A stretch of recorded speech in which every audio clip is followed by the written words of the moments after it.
Nu ir svarbus dalykas.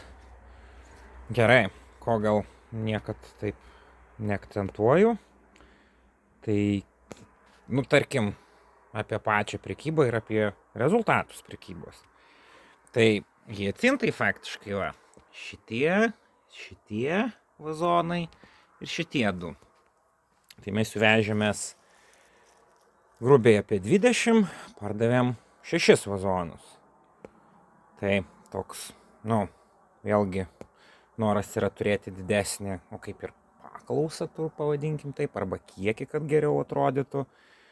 Bet išvada ta, kad, gerai, hiacintai buvo aišku, kad, vis tiek kažkiek parsidavė, bet nedaug jų parsidavė, mes jų daug pasilikom. Dar, atrodo, kelis zonus, 3, motinom, tėvam, žodžiu, išdalinom.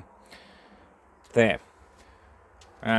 Beje, šitos tulpės geltonos skintos buvo praeitą savaitgalį. Tai šiandien yra ketvirtadienis, tai čia gaunasi šeštadienį skynėm, kiek čia po 6 dienų.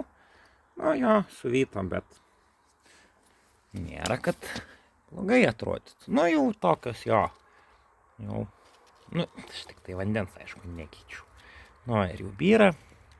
Tai 3-4 dienas tikrai idealiai laikosi. Narcizai tie patys, irgi jau sudžiūvę.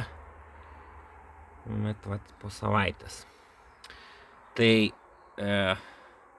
motinos dieną mes turėjom nemažai mes jų turėjom, bet pusę to kiekio, kurį atsivežėm atgal. Narcizų labai daug pardavėm, tai liko gal kokių 50 net 50 neliko. Gal kokių 40 narcizų liko, tulpių liko vienas toks kibiras didžiulis, kurį motinai nuvežiau savo. Tai ten apie 7 buvo, tulpių kaimynų irgi nuvežiau apie 100. Tai raudonų tų tulpių žiauriai daug liko, tai pardavėm iš vis ten gal tik 40.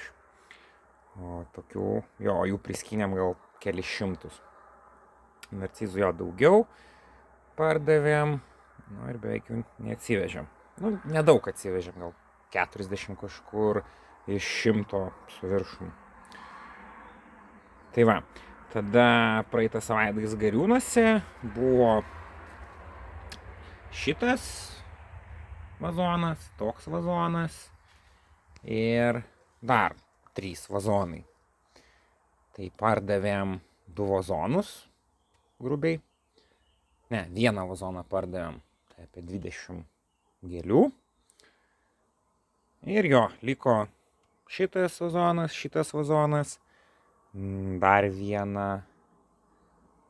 dar 2 vazonus pasiėmė Aistė. Tai va, išvada ta, kad kol kas mes jų per daug skinam ir per mažai realizuojam.